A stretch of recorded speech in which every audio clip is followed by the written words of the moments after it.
नमस्ते शरद, बहुत बहुत स्वागत है आपका। तो आपने सुना एक खबर कि अब कोई ऑप्शन बचा नहीं कंपनियों के पास, पैसा तो चुकाना पड़ेगा। नहीं, पैसा तो पहले भी चुकाना ही था उनको, लेकिन लेकिन थोड़ा बहुत मेरे हिसाब से वो प्लीड कर रहे थे कि कुछ अगर बेनिफिट्स उनको मिल पाए तो। बट जैसा आप भी कह रहे थे कि चूंकि सरकार का ऑलरेडी निवेश है तो मोस्ट प्रोबेबली हो सकता है कि कुछ और प्ली अगर ये लोग प्लेस करते हैं।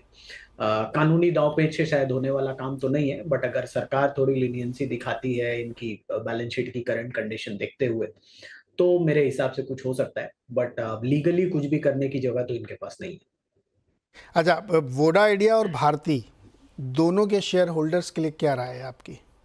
देखिए, वोडा आइडिया तो मैंने हमेशा से बोला है कि जिस टाइप का डेट है और जो कंपनी की परफॉर्मेंस है और एक लगार्ड है नए कैपेक्स में, मुझे नहीं लगता कि अगर 10-15 हज़ार करोड़ या 5 हज़ार की प्रॉब्लम सॉल्व हो जाती है तो उससे आपको बहुत ज्यादा उत्साहजनक होना चाहिए था। बट बाजार अपनी चाल चलता है, छोटे दाम का शेयर है तो बहुत ज्यादा रिटेल पार्टिसिपेशन आ जाती है।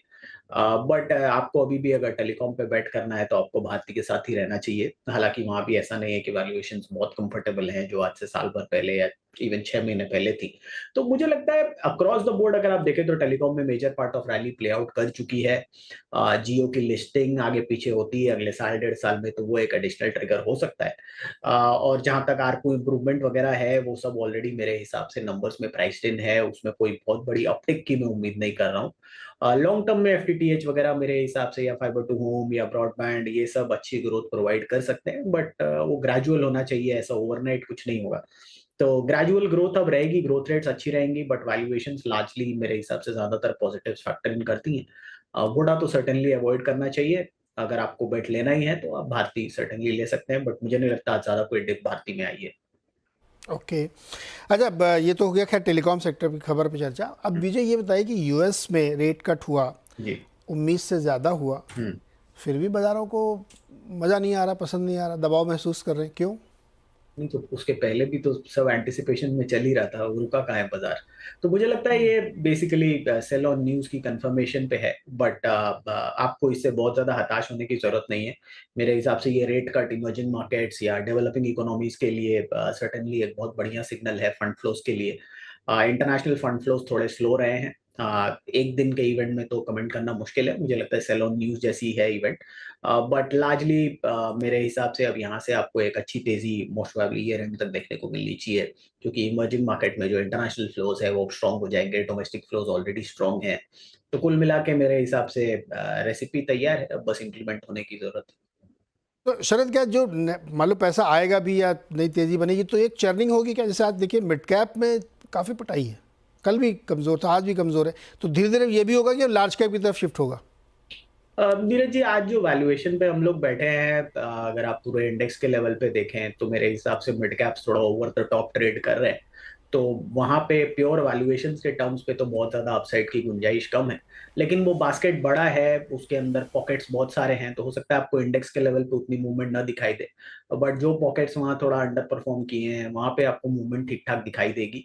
बट अगर मुझे बेट लेना और रिस्क एडजस्टेड रिटर्न्स के हिसाब से तो मुझे लगता है लार्ज कैप्स बिल्कुल आप सही कर रहे हैं, बेटर प्लेस्ड। ओके, शरद, दो सेक्टर कल जो कहानी थी वही कहानी मैं समझना चाहता हूँ कि बैंकिंग सेक्टर में बहुत बढ़िया रैली कल भी बनी, आज भी तेज़ी है लेकिन ऊपरी स्तर पर थोड़ा थोड़ा नीचे आया है।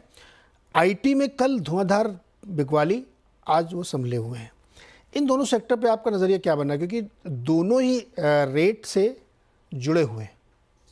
अब देखिए, एक परसेप्शन है, यूएस में भी ये नैरेटिव चल रहा था कि खास करके आईटी के लिए कि रेट कट के साथ साथ जो डिस्क्रिशनरी स्पेंडिंग है वहाँ एक रिवाइवल आएगा, जिसकी वजह से आईटी में एक स्ट्रॉन्ग रिवाइवल आएगा।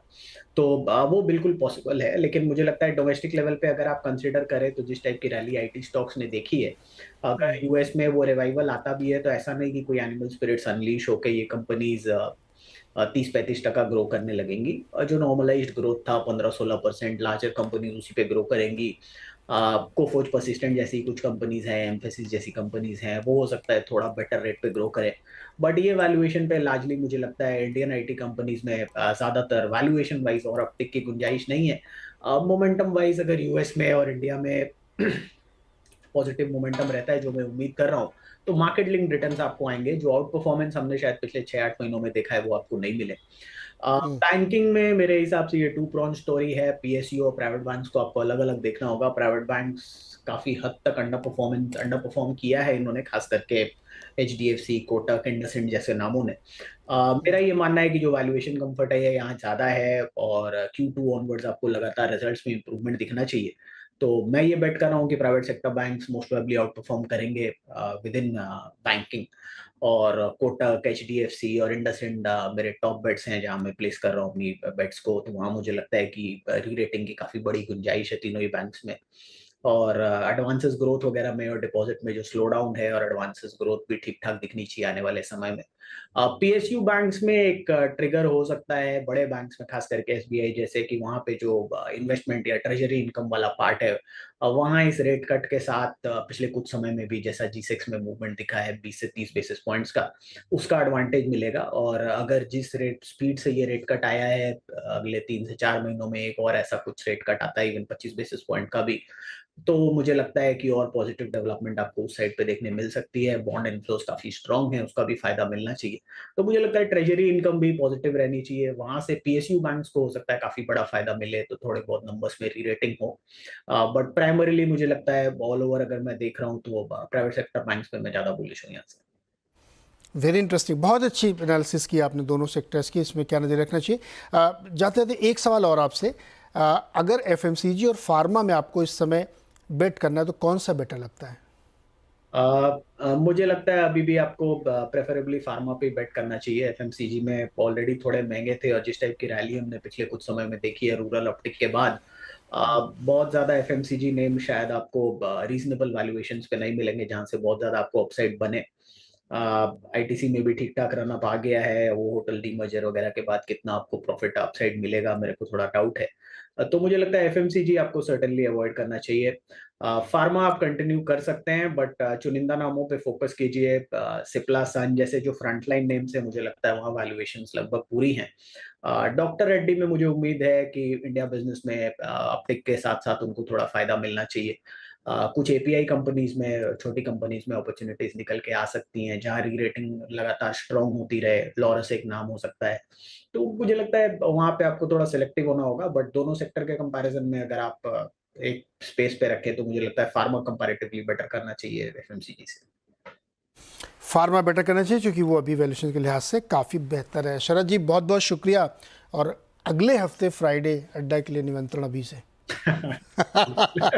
पकड़ में नहीं आते ना, तुमने कहा ऑनलाइन निमंत्रण दे दिया जाए जिससे दर्शक भी याद रखे। ठीक है सर। बहुत बहुत शुक्रिया शरद, बातचीत करने के लिए और समझाने के लिए। छोटा सा ब्रेक लेंगे, और ब्रेक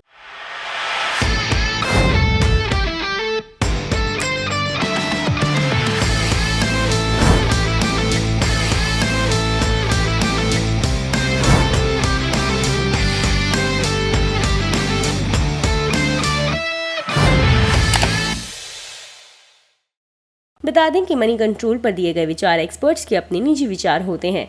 वेबसाइट या मैनेजमेंट इसके लिए उत्तरदायी नहीं है। यूजर्स को मनी कंट्रोल की सलाह है कि कोई भी निवेश निर्णय लेने से पहले सर्टिफाइड एक्सपर्ट की सलाह लें।